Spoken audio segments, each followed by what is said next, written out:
मैं मुन्ना प्रसाद कुशवाहा एक बार फिर आपके साथ क्लास 10 राजनीतिक विज्ञान का चैप्टर 2 के साथ हम आगे बढ़े। इसके पहले कल का जो अध्याय हमने देखा था, कल की जो विषय वस्तु हम सबों ने देखी थी, हम चाहेंगे कि उनमें जो मुख्य बातें थी, कुछ सवाल थे आपके साथ, उनको चर्चा कर ले हम सब आपके बीच में आपस में, और फिर हम आगे की जो टॉपिक्स है उसकी ओर आगे प्रोसीड करते चले जाएंगे। सबसे पहले कल जो टॉपिक था संघवाद, कई सवाल मैंने आपको दिए थे। संघवाद है क्या, चर्चाएं भी हुई थी। मैं पुनः आपको रिकैप करना चाहता हूं। शासन की एक ऐसी व्यवस्था जिसमें शासन 2 स्तरों पर, केंद्र और उसके अधीन कई अनुषंगिक इकाइयों के बीच बटी होती है।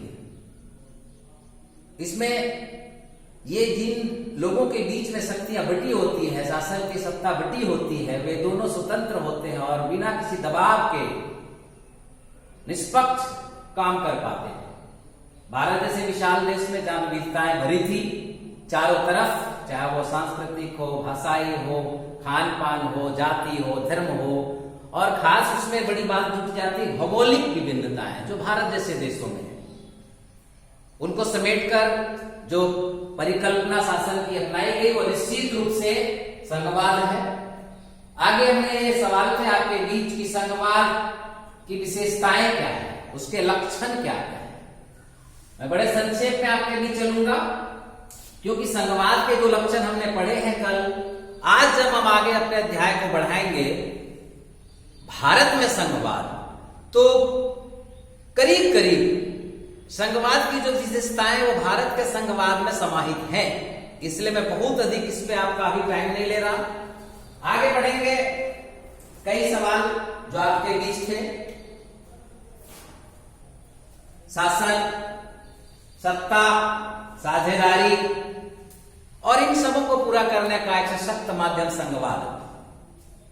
हम आगे जब देखते हैं कि भारत के परिप्रेक्ष्य में संघवाद कैसा है, फेडरलिज्म इन इंडिया, संघवाद की जो परिकल्पना हमने कल देखी, उसकी जो विशेषताएं हम सबों ने देखी, संघवाद की जो अच्छाइयां थी जब हमने उसको देखा, संघवाद लागू कैसे होता है, किन किन तरीकों से। 2 तरीके कल हमने देखे थे, एक था कमिंग टुगेदर और दूसरा था होल्डिंग टुगेदर। तो उनको देखकर हम आगे बढ़ेंगे और खासकर भारत में फेडरलिज्म इन इंडिया, भारत में संघवाद को लेकर हम आज चर्चा करेंगे आज के अध्याय में। सबसे पहले ये देखें तो भारत में जो संघवाद की परिकल्पना आई हमारे संविधान में, यह कनाडा से ली गई। कनाडा में पहले से यह कॉन्सेप्ट चल रहा था और भारत जैसे विशालकाय देश, बड़ी आवश्यकता थी इसकी। पूर्व के अध्याय में बेल्जियम और श्रीलंका का अध्ययन जब हमने किया था तो हमने देखा था कि बेल्जियम और श्रीलंका आबादी और क्षेत्रफल की दृष्टि से बहुत छोटे देश थे, लेकिन श्रीलंका में क्या था, बहुसंख्यकवाद, और इस वजह से लोगों के बीच असंतोष था, शासन और सत्ता में विरोधाभास आ रहे थे। वहीं बेल्जियम को जब हम देख रहे हैं तो आपने पढ़ा है कि वहां के लोगों ने समझदारी अपनाई थी और संघवाद के जो कॉन्सेप्ट है शासन का, उसको समझदारी से अपनाते हुए एक अच्छे शासन की व्यवस्था बाद में की थी। भारत यदि हम देखें, हमारे देश में विविधताओं की जो बात आती है तो विविधताओं से भरा यह देश, इसीलिए इसके बारे में एक बात और कही जाती है, यूनिवर्सिटी यूनिटी इन डाइवर्सिटी, अनेकता में एकता हमारी खासियत रही है। और ऐसे देश जो विविधताओं से भरा देश हो, जब हमें आजादी मिली और हमारे बीच शासन के रूप को चुनने का मौका मिला तो लोगों को लगा कि हर वर्ग, जाति, धर्म, क्षेत्र, भाषा को उसका अहमियत देना है, उसकी जो अपनी एक स्वतंत्रता होती है जिसको कहते हैं संप्रभुता जैसे कुछ लक्षण है, उनको महत्व देना है। तो इसलिए भारत जैसे देश में विभिन्न क्षेत्र, भाषा, जाति के बीच एक सामंजस्य, एक तालमेल बैठाकर एक शासन चलाने की आवश्यकता पड़ी थी और इसीलिए हमारे देश में यह संघवाद जैसे कानून को अपनाया गया संविधान में।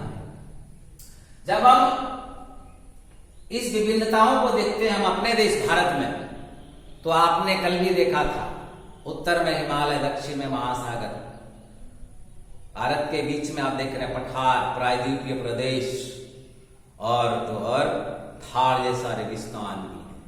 ये विविधता है, भौगोलिक विविधता, जातीय विविधता, भाषाई विविधता, धर्म, भाषा, वेशभूषा, हर 10 कोस जिसको कहते हैं हम लोग आपस में, हर 10 कोस में जो डायलेक्ट हमारा है, बोली वो बदल जाती है। कितनी विविधता है।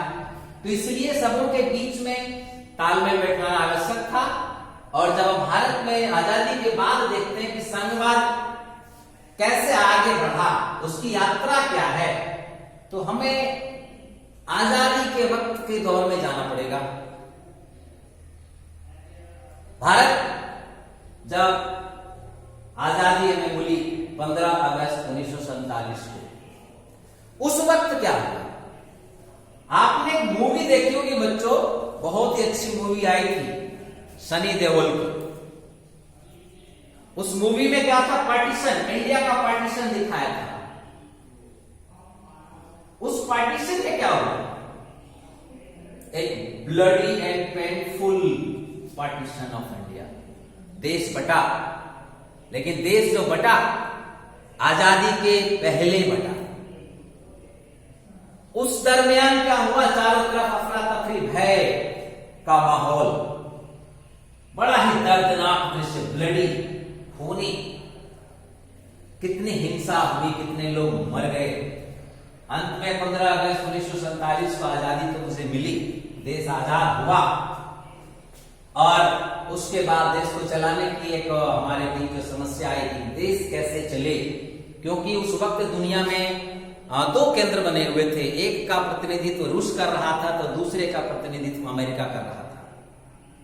रूस जिसे आप देखते हैं साम्यवाद की ओर आगे बढ़ा, तो अमेरिका पूंजीवाद को लेकर आगे बढ़ा था। भारत जो अभी अभी आजादी पाया था, उसके सामने जो आर्थिक स्थिति थी हमारे देश की, वो बड़ी ही खराब थी। तो हमें एक वक्त, उस वक्त ऐसा लगा कि हमें कुछ ऐसी नीति अपनानी चाहिए जिससे हमें दुनिया के जो 2 ताकतवर देश हैं उनका सपोर्ट और उनका समर्थन मिलता रहे। और इसको लेकर के भारत ने एक नई नीति अपनाई थी जिसको हम गुट निरपेक्ष कहते हैं। हम किसी गुट में नहीं होंगे, ना अमेरिका के गुट में होंगे, ना रूस के गुट में होंगे। और इस गुट निरपेक्ष नीति को आगे लेकर हम चले, भारत आगे चला। और भारत का संविधान जो 26 जनवरी 1950 को लागू हुआ। अब संविधान की बात होती है तो आपको यह भी जानना होगा संविधान है क्या। Written documents to run the country, to run a nation. किसी देश को चलाने के लिए जो लिखित दस्तावेज होते हैं वो संविधान होता है। संक्षेप में भारत का संविधान, पता आपको, दुनिया का सबसे बड़ा संविधान है, हमसे बड़ा किसी का नहीं है। और उसे बनाने में कितने दिन लगे थे? 2 वर्ष 11 महीने और 17 दिन, करीब 3 साल का वक्त लगा। तो संविधान लागू हुआ 26 जनवरी 1950 को, जिसमें संविधान में क्या लिखा गया? संविधान की प्रस्तावना बनी। उस प्रस्तावना में, उद्देशिका में सबसे पहले लिखा गया, we the people of India, हम भारत के लोग। और उसके बाद भारत को यूनियन ऑफ स्टेट्स, संघों का, राज्यों का संघ कहा गया। यूनियन ऑफ स्टेट्स, राज्यों का संघ कहा गया।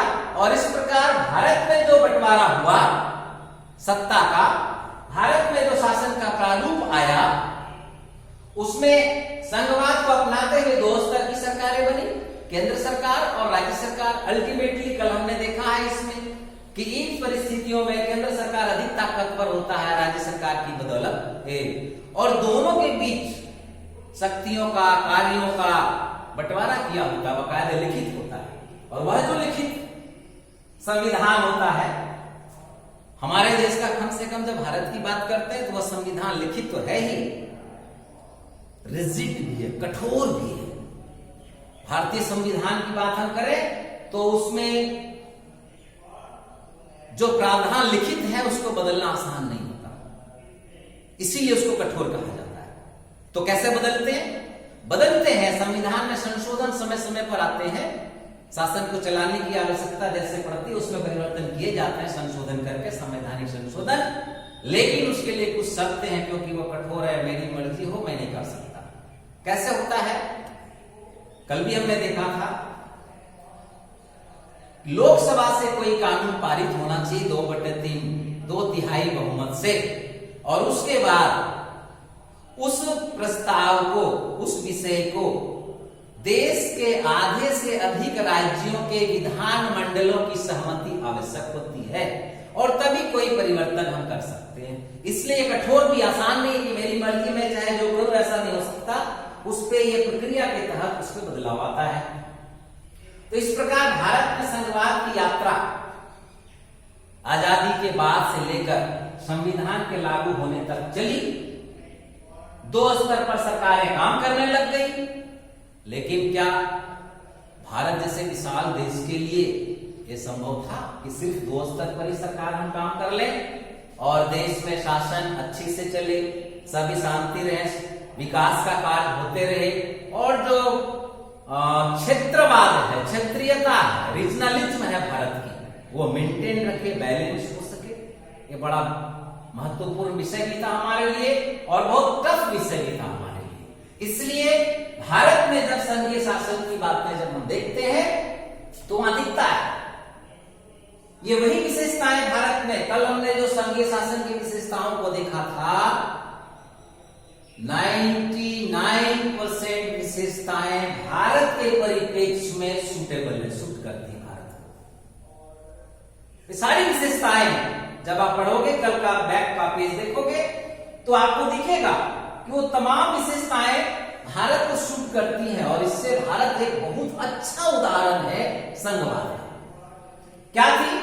2 टायर ऑफ गवर्नमेंट, शासन का 2 स्तर, केंद्र सरकार और राज्य सरकार, जिसमें दोनों स्तर के बीच कार्यों का, शक्तियों का, क्षेत्र का, विषयों का बंटवारा बाकायदा लिखित होता है, कोई एक दूसरे में विवाद नहीं हो सकता।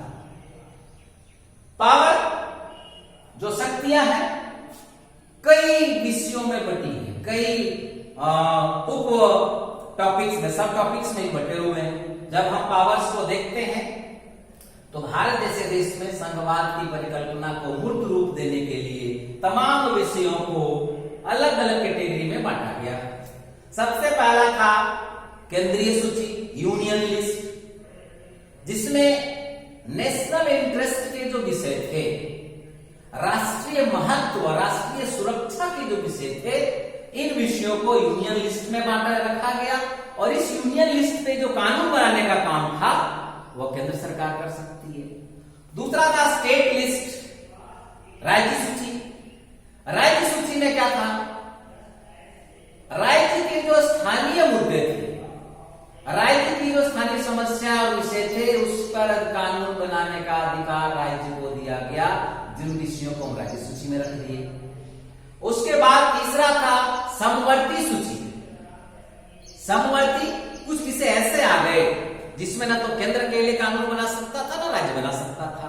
इन दोनों के लिए तालमेल बनाकर कानून बनना था। और एक अंतिम थी जो इसको हम अपशिष्ट सूची, रेसिडाइंग लिस्ट कहते हैं। ये वैसे विषयों के लिए थे जब मेरा देश आजाद हुआ, उस समय कई विषय थे जो हमारे पास नहीं थे, तो उन विषयों को इस लिस्ट में समाहित कर पाना उस वक्त संभव नहीं हो पाया था, क्योंकि वो विषय नए आए। इसलिए एक कॉन्सेप्ट, एक क्लाउड छोड़ा गया, अवशिष्ट सूची, कि बाद में जो विषय, नए विषय आते चले जाएंगे, उन विषयों को इस सूची में रख दिया जाएगा। जैसे सबसे अच्छा उदाहरण आप यदि देखो तो टेक्नोलॉजी, कंप्यूटर साइंस आज आपके बीच है। जब देश आजाद हुआ तो कंप्यूटर की बात हम करते ही नहीं थे, पता नहीं था। आज नया चीज आया, उसको हम उस अवशिष्ट सूची में रखते हैं, और इसी सूची से संबंधित कानून बनाने का अधिकार केंद्र सरकार को होता है। तीसरी विशेषता आगे जो देखो, जुडिशियरी, सर्वोच्चता, न्यायपालिका। इसमें क्या था? देश में जो 3 अंग थे, विधायिका, कार्यपालिका और न्यायपालिका, हम और आप जानते हैं विधायिका काम का है कानून बनाना। केंद्रीय स्तर पर कैबिनेट्स केंद्र का कानून बनाती है, और राज्य स्तर पर राज्य का कानून बनते हैं। कानून बनते कैसे हैं? एक प्रक्रिया के तहत बनती है, जिसे हम लोग आगे के क्लासों में मिलेगा, हम देखेंगे। तो लेकिन कानून बनाना विधायिका का काम, कानून को लागू कर लेना कार्यपालिका काम, एक्सिक्यूटिव, लेजिस्लेटिव, और उस कानून का पालन कैसे हो, अनुपालन कैसे हो, कानून की रक्षा कैसे हो, यह काम जुडिशरी के जिम्मे आता है, न्यायपालिका के जिम्मे आता है। न्यायपालिका या क्लियर करती है, न्यायपालिका यह सुनिश्चित करती है कि संवैधानिक प्रावधानों के आधार पर जो कानून बने हैं उस कानून का अनुपालन हो रहा है ठीक से या नहीं। यदि कोई कानून तोड़ता है तो संवैधानिक प्रावधानों के अनुसार वह सजा का हकदार होगा, और यह काम जुडिशरी का होता है।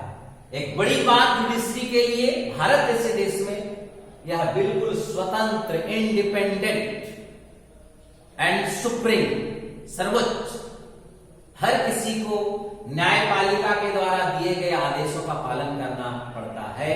यदि हम उसका अवहेलना करते हैं, उसकी जो भी निर्देश है, दिशा निर्देश है, तो निश्चित रूप से हमारे लिए मुश्किल का दौर हो सकता है। और इसमें जुडिशरी में कई स्तर की व्यवस्थाएं हैं हमारे देश में। भारत की बात हम कर रहे हैं संघवाद की, तो इसमें हमें देखना पड़ेगा नीचे से। सबसे नीचे चले जाते हैं तो जिला न्यायालय हम लोग देखते हैं, डिस्ट्रिक्ट कोर्ट, उससे ऊपर की बढ़ते हैं तो हमारे पास हाई कोर्ट्स मिलता है, और फिर उससे ऊपर बढ़ते हैं तो द ऑनरेबल सुप्रीम कोर्ट आता है। ये अलग अलग कोर्ट्स के कार्य क्षेत्र अलग अलग है। आगे रिजिड एंड रिटेन कई बातें आई हैं। अभी भी हमने कहा है कि भारत का संविधान लिखित सबसे बड़ा और रिजिड कठोर भी है। इनके अंदर कई चीजें आपको आएगी। सरकारें, चाहे वो केंद्र सरकार हो या राज्य सरकार हो, उन सरकारों को चलाने के लिए संसाधन की आवश्यकता पड़ती है। वह संसाधन कैसे आएंगे, तो इसकी भी व्यवस्था की गई भारत जैसे देश में। सरकार चलाने के लिए जो संसाधन की आवश्यकता बनती है वह राजस्व से आता है, टैक्सेशन से आता है। टैक्स आप जान रहे होंगे बच्चों, कई प्रकार के टैक्स होते हैं। आपके घर में भी लोग टैक्स देते हैं। आपके यहाँ गाड़ी खरीदी जाती है तो वहां रोड टैक्स देना पड़ता है, गाड़ी का रजिस्ट्रेशन के नाम पे। बिजली है, पानी है, आपकी जमीन होगी तो आपको रेवेन्यू, लैंड रेवेन्यू भी देना पड़ता है। आपके घर में बिजनेस होगा, इनकम आपका अधिक हो रहा है, सीमित दायरे से अधिक जो सरकार ने तय किया, आपको वहां इनकम टैक्स देना पड़ता है। आपके घर में कोई नौकरी करते होंगे, उनका इनकम सरकार देखती है अपनी नीति निर्धारण के साथ, और उसमें यदि वो इनकम का दायरा जो फिक्स है उससे ऊपर हो जाता है तो आपको टैक्स देना पड़ता है। तो इस प्रकार कई प्रकार के टैक्सेशन सिस्टम्स हैं भारत में। जिससे टैक्स कैसे कलेक्ट हो, कितना कलेक्ट हो, कौन टैक्स देगा, कौन टैक्स नहीं देगा, इन तमाम चीजों की व्याख्या है। और इस प्रकार टैक्सेशन के द्वारा हमारे देश में राजस्व की उगाही होती है, और इसी से जन कल्याण, क्योंकि जब हम बात लोकतंत्र की करते हैं तो उस लोकतंत्र को मजबूत करने का बहुत ही महत्वपूर्ण हथियार संघवाद है। और इस संघवाद में टैक्सेशन के माध्यम से लोक कल्याणकारी राज्य के जो कर्तव्य होते हैं उन कर्तव्यों को पूरा करने में मदद मिलता है। ये टैक्स से सड़कें बनती है, आपके टैक्स से, हमारे टैक्स से, आपके और हमारे टैक्स से बिजलियां, शिक्षा का विद्यालय और कई विकास के काम, पुल, डैम, बांध, ये सारी चीजें बनती हैं।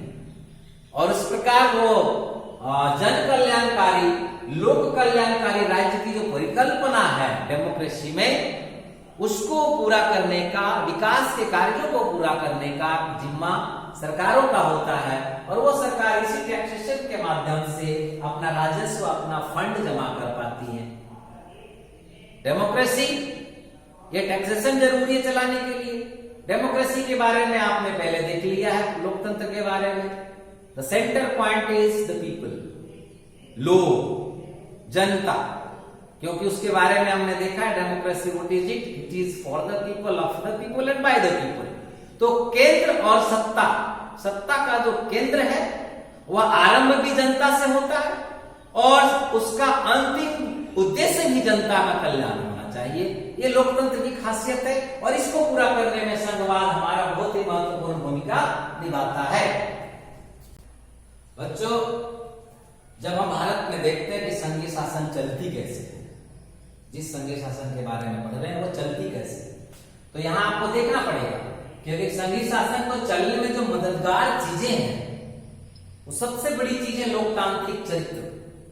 भारत में आजादी के बाद जिस लोकतंत्र की स्थापना हुई उसका जो चरित्र है वह एक पंक्ति में यही कहता है,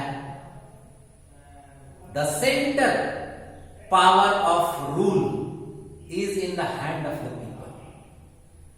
केंद्र की चाबी, सत्ता की चाबी लोगों के हाथों में होती है। तो इस लोकतांत्रिक चरित्र को उजागर और उसको अपनाने में संघवाद और संघीय शासन चलाने में इसके कारण बड़ी मदद मिली है। संघवाद की जो भावना है, संघवाद की भावना मतलब लिव एंड लेट लिव, जियो और जीने दो।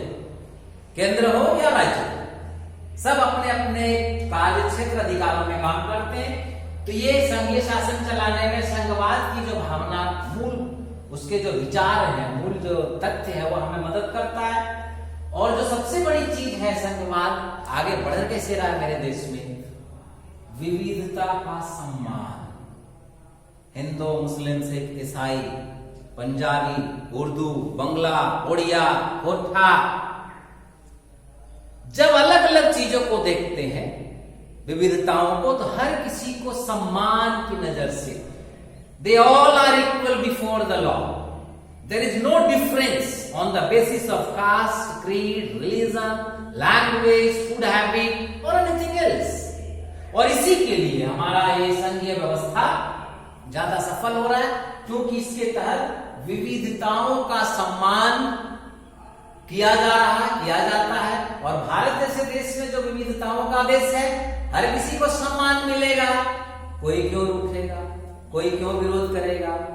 इस वजह से हमारे देश में यह संघवाद बहुत ही आराम से फल फूल रहा है। उसके बाद एक कॉन्सेप्ट आता है संघवाद में, भाषाई राज्य का। एक सब हेडिंग है आपके चैप्टर में, भाषाई राज्य। 1947 के पहले के राज्यों को जब आप नक्शा में देखेंगे तो कहीं राजपूताना मिलेगा, कहीं मैसूर मिलेगा। लेकिन 1947 के बाद सरकार ने निर्णय लिया, 1950 में भाषाई राज्यों का गठन किया गया। भाषा के आधार पर राज्यों का नामकरण भी किया गया। राज्य बनेगी, संस्कृति के आधार पर राज्य बने, भूगोल के आधार पर राज्य बने, जातीयता के आधार पर राज्यों का गठन किया गया। जिसमें आप अभी देख सकते हैं, आप और हम जिस बात राज्य की बात करते हैं, अपने झारखंड की बात कर लो आप, तो झारखंड के बनने का आधार भौगोलिक और सांस्कृतिक था। उत्तराखंड, झारखंड, नागालैंड, कई राज्य से आपको मिलेंगे जिनका आधार ये बनने का रहा। लेकिन उस वक्त लोगों के मन में बड़ा डर था कि यदि हम भाषा के आधार पर, धर्म के आधार पर, जाति के आधार पर राज्यों को बांटना शुरू कर देंगे तो पुनः भारत में क्या होगा, बिखराव आ जाएगा, लोग टूटने लग जाएंगे और इस आजादी का जो सही मायना है और पुनः हमारे लिए वो कुछ दुखद हो सकता है। तो बड़ा डर था लोगों के बीच में भाषाई राज्य का गठन के वक्त। लेकिन ये अनुभव बताता है, आजादी के बाद से अब तक का हमारा अनुभव बताता है कि जब आप किसी को सम्मान दोगे, उसके प्रतिष्ठा पर आप किसी प्रकार का कुठाराघात नहीं करोगे, तो निश्चित रूप से वह आपका ऑब्लाइज होगा, आभारी होगा। और यही कुछ हुआ जो हमें अनुभव बताता है। यही कुछ हुआ हमारे देश में, जब भाषा, संस्कृति, भूगोल, जाति के आधार पर राज्यों का गठन हुआ तो हमें डर था टूटने का, डर था बिखरने का। हुआ ऐसा नहीं। हुआ क्या, हर किसी को सम्मान मिल गया, तो हर कोई अपने राज्यों के अंदर एकजुटता के साथ काम किया और ऑब्लाइज भी हुआ केंद्र के प्रति, और इस प्रकार हमारा देश ज्यादा एकीकृत हुआ। प्रशासनिक दृष्टि से आप देखें वो बहुत ही सुविधाजनक हुआ। ये कैसे हुआ, बस सीधा जैसे आपके क्लास में होता है, आपके स्कूल में होता है, आपके घर में होता है, जब आपके स्कूल में कामों का बंटवारा सबको किया जाता है और हर कोई अपने काम को बखूबी अच्छी तरह से निभाते हैं, तो हर किसी को सम्मान भी मिल जाता और एक जो मिशन है स्कूल का, शिक्षा का दान, क्वालिटी एजुकेशन देना, वो सक्सेस हो जाता है। तो इस प्रकार यहां भी हुआ कि प्रशासन को जब छोटी छोटी आनुषंगिक इकाइयों में बांटी गई, उनको अधिकार दिए गए, तो निश्चित रूप से वह जो तरीका हुआ शासन करने का, वह ज्यादा सुविधाजनक भी हुआ, आराम भी हुआ। और इसी भाषाई आधार पर आज हमारे भारत के संविधान में 21 भाषाएं अनुसूचित हैं और 21 भाषाओं को भारतीय संविधान में स्थान मिला हुआ है। जो महत्वपूर्ण है, यह बता रहा है कि अलग अलग भाषा होकर भी हम एक कैसे बन जाते हैं। भाषाई राज्य का जो कॉन्सेप्ट था संघवाद में, जब सक्सेस होता चला गया, सफल होता चला गया और आज तक हुआ, उसके बाद एक इस संघवाद में आता है केंद्र राज्य संबंध, जो कि हम पहले ही से देखें कि संघवाद मूल रूप से आधारित है केंद्र और राज्य के बीच सत्ता का बंटवारा को लेकर। और जब हम इस बंटवारे को देखते हैं, केंद्र राज्य संबंधों को देखते हैं, 1947 के बाद जब उसका अध्ययन करेंगे तो बच्चों आपको मिलेगा, क्या मिलेगा? कई वर्षों तक जब केंद्र और राज्य में ये जो राजनीतिक दल होते हैं, जो सत्ता के लिए अपने आप को समर्पित रखते हैं, केंद्र और राज्यों में जब एक ही दल की सरकार हुई, तब तो बड़ा स्मूथली चला कि हमारा ही पार्टी का दिल्ली में भी सरकार, मेरी पार्टी की बिहार में सरकार, मेरी पार्टी की बंगाल में सरकार। तो भैया कोऑर्डिनेशन अच्छा बन रहा था, अच्छी तरह से सरकारों ने अपना काम किया। दुखद तब हुआ जब कोई राज्य केंद्र की विपक्षी दल वाली सरकार बना ले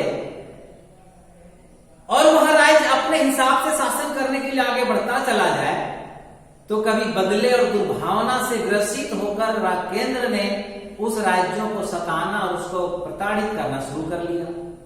भारतीय इतिहास में कई ऐसे दौर आए जब केंद्र की सरकार ने राज्य की विपक्षी पार्टियों वाली सरकारों को बर्खास्त कर दिया। तो इस प्रकार केंद्र और राज्य में एक टकराव सी स्थिति उत्पन्न हो गई, जो हमारे संघवाद के लिए, लोकतंत्र के लिए बिल्कुल अच्छा नहीं था। लिखित में तो बटे थे पावर, संघवाद की भावना के अनुसार कार्य होते थे, लेकिन व्यवहारिक रूप से हम मनुष्य हैं तो मानव लक्षण दिख जाते हैं कभी कभी, और वो हमारे लिए खतरनाक होता चला गया। लेकिन 1990 का दौर आया, 1990 का दौर आया जब हमारे भारत में अनेक प्रकार की क्षेत्रीय दलों का उदय हुआ, क्षेत्रीय रीजनल पार्टीज। आप बता सकते हो कुछ रीजनल पार्टीज का नाम? नेशनल पार्टी तो आप जानते होंगे, कई नाम है। रीजनल पार्टी आप देख सकते हो यदि, तो क्षेत्रीय पार्टियों को आप हमारे भारत में छोड़ो, झारखंड में देख लो, झारखंड मुक्ति मोर्चा आपके बीच है जिसकी सरकार चल रही है, आजसू है। कई जैसे राज्यों में बंगाल में तृणमूल कांग्रेस देख सकते हो आप, ऑल इंडिया अन्ना द्रविड़ मुनेत्र कड़गम साउथ में है, एआईएडीएमके, डीएमके, कई पार्टियां हैं जिनका उदय क्षेत्रीय स्तर पर उस वक्त हुआ। और वे कई पार्टियां, राजनीतिक पार्टियां नेशनल पार्टी भी बन चुकी हैं। तो उस राजनीतिक परिप्रेक्ष्य में, राजनीति के धरातल पर जब क्षेत्रीय पार्टियों का उदय हुआ, तो इन राजनीतिक राष्ट्रवादी पार्टियों के वर्चस्व को चैलेंज किया। उन्हें यह एहसास होने लग गया कि बिना क्षेत्रीय पार्टियों के सहयोग के हम शासन अब नहीं चला सकते। तब एक नया दौर आया हमारी राजनीति में, और वह दौर आया गठबंधन का, कोलिशन गवर्नमेंट। कोलिशन गवर्नमेंट, गठबंधन, केंद्र की पार्टियों या बड़ी पार्टियों का छोटी पार्टियों के साथ मिलकर समझौता और शासन चलाना। इससे क्या हुआ? इससे पहले जो केंद्र की बड़ी बड़ी शक्तियां या राजनीतिक दल राज्यों को सताने का काम किया करते थे, जब क्षेत्रीय पार्टियां वर्चस्व बनाकर उभरी तो उनका यह जो क्रियाकलाप था वो बंद हो गया। और इस प्रकार राज्यों को जो संघवाद ने रियल में अधिकार दिए थे, अब वो राज्य अधिक स्वायत्त अपने आप को महसूस करने लगे और उस प्रकार राज्यों को भंग करने की परंपरा करीब करीब खत्म हो गई। तो इस प्रकार केंद्र और राज्य के बीच जो पहले एक कड़वा सा संबंध था, वह एक अब सुखद अनुभव की ओर, सुखद संबंध की ओर आगे बढ़ता रहा, क्योंकि रीजनल पार्टीज की महत्ता और उसकी अहमियत को हमने स्वीकार किया और उसको सम्मान दिया। अब भारत में जब हम विकेंद्रीकरण की बात करते हैं तो केंद्र और राज्य की सत्ता तो चल ही रही थी, लेकिन भारत एक लोकतांत्रिक गणराज्य के रूप में उपस्थापित हो चुका था, और लोकतंत्र जिसका मूल आधार जनता है, अभी भी शासन केंद्र और राज्य के बीच सिमट कर रह गया था। जनता तक पहुंचने की सोच जब आई तो इसमें एक बड़ा क्रांतिकारी कदम 1992 में आया हमारे देश में, जब संविधान में 73वां संशोधन करके संघवाद की जो कल्पना थी उसके लिए स्थानीय स्तर पर लोगों को शासन से जोड़ा गया, और वह था स्थानीय स्वशासन, local self government. Local self government एक नया कॉन्सेप्ट जोड़ा गया, और इस प्रकार भारत में जो सत्ता का विकेंद्रीकरण हुआ उसका एक तीसरा स्तर, थर्ड लेयर। और इसीलिए आज वर्तमान में हम भारत में जब सत्ता का अध्ययन करते हैं तो हमें कहना पड़ता है 3 टायर गवर्नमेंट, त्रिस्तरीय सरकार, त्रिस्तरीय शासन व्यवस्था। यह हमारे देश में जब हम देखते हैं क्यों आया, आवश्यकता क्यों पड़ी, तो आप देखोगे यहां कुछ बिंदु है, मुख्य बिंदु। पहला था कम्युनिटी डेवलपमेंट। भाई आप जान सकते हो कि यदि विकास मुझे बनियाडी का करना है तो बनियाडी के लोगों से वहां की समस्याओं को जानना, क्या समस्या है वो ज्यादा अच्छा बता पाएंगे बनिस्पत रांची में बैठे लोगों से। तो निश्चित रूप से कम्युनिटी डेवलपमेंट, स्थानीय स्तर पर जो सामुदायिक सामाजिक विकास करना था, इसके लिए एक लोकल गवर्नमेंट की आवश्यकता बनी, क्योंकि स्थानीय स्तर पर समस्याओं का पहचान, उसका निदान कैसे होगा वो ज्यादा प्रभावकारी तरीके से बता सकते हैं। दूसरा था मानव संसाधन का उचित उपयोग। मानव संसाधन जो ग्रामीण क्षेत्रों तक थे, दूर दूर तक राज्य के केंद्र बिंदु से हटकर थे, जहां तक हमारी नजर नहीं जा रही थी, जब स्थानीय स्वशासन आया तो हमने उसको पहचाना और उसको समझा कि कैसे और किस प्रकार इसका सदुपयोग करके इस मानव संसाधन का हम विकास की ओर आगे बढ़ सकते हैं। आत्मनिर्भरता, कई लोग जो सुदूर ग्रामीण रूरल क्षेत्रों में रह रहे थे, उन्हें राज्य सरकार की चीजें अब तक नहीं पता हो पाती थी, क्योंकि गैप था, अशिक्षा भी गैप थी, दूरी भी हुआ। कमजोर वर्गों को हिस्सेदारी, आज भी भारत जैसे देश में शोषित, पीड़ित और दलित ये 3 शब्द हैं जो चारों तरफ गूंजते हैं। इसी को दूर करने का एक बड़ा सशक्त माध्यम इन कमजोर वर्गों के लिए, जिनकी हिस्सेदारी शासन में हो, शासन में खुद शामिल हो जाएं और अपने जरूरत के हिसाब से शासन करना शुरू करें, और यह संभव बनाया ये हमारा जो लोकल सेल्फ गवर्नमेंट था, स्थानीय शासन स्वशासन, उसने। और सबसे बड़ी बात, लोकतंत्र की आत्मा, लोकतांत्रिक भावना। लोकतंत्र सफल कब होगा? जब हर व्यक्ति उसमें पार्टिसिपेट करेगा। लोकतांत्रिक प्रक्रिया, उसके क्रियाकलापों में जब हर कोई सम्मिलित होगा तो लोकतंत्र मजबूत होगा, उसकी जड़ें ज्यादा गहरी होंगी। और इन लोकतांत्रिक मूल्यों को मजबूत करने के लिए, लोगों में लोकतांत्रिक भावना को पैदा करने के लिए निश्चित रूप से इसने बहुत बड़ी भूमिका निभाई है स्थानीय स्वशासन ने। अब स्थानीय स्वशासन को मजबूत, जब सरकार को ऐसा लगा तो उससे प्रभावी कैसे बनाया जाए, कैसे मजबूत किया जाए, तो कई कदम सरकार ने उठाए। सबसे पहले आप देखना, स्थानीय स्वशासन हम आगे बढ़ेंगे, अलग 3 टायर उसकी जो सरकारें हैं, लेयर है, उसको नियमित चुनाव किया गया 5 सालों में। वार्ड चुने गए, पंचायत समिति चुने गए, वार्ड सदस्य चुने गए, जिला परिषद चुने गए, सीटें आरक्षित की गई। चूंकि यहां बात हो रही थी कमजोर, दलित, पिछड़े लोगों को आगे मुख्य धारा में लाने का, तो इसलिए वहां सीटें आरक्षित की गई। 1/3 महिलाओं के लिए आरक्षित किया गया, चुनाव आयोग का गठन किया गया, और राज्य सरकार भी स्थानीय शासन को कई कई बार स्थानीय शासन चलाने के लिए कोष देने लग गई। और इस प्रकार सत्ता का विकेंद्रीकरण जो भारत में हुआ, उसको तीसरे स्तर तक बनाया गया, वो तीसरा स्तर अभी हम लोग देखते हैं आगे। तो जब हम भारत में स्थानीय स्वशासन की बात करते हैं तो इसका जो प्रारूप है वो 3 टायर त्रिस्तरीय है। सबसे निचला स्तर जो होता है वो ग्राम पंचायत होता है और सबसे ऊपर का स्तर जिला स्तर होता है। इसमें जब हम देखते हैं कि किस प्रकार स्थानीय लोगों को शासन करने का अधिकार मिला, उनकी सहभागिता बढ़ी, लोकतंत्र मजबूत हुआ, तो आपको स्पष्ट दिखता है इस 3 टायर गवर्नमेंट का सबसे निचला स्तर जो होता है वो ग्रामीण पंचायत। ग्राम पंचायत आप बहुत अच्छी तरह से वाकिफ होंगे, ग्राम सभा से आगे बढ़ते हुए वार्ड सदस्य बनते हैं और उससे ग्राम पंचायत ग्राम सभा का जो ग्राम पंचायत का जो हेड होता है, जिसको हम लोग मुखिया या प्रधान कहते हैं, ये इनका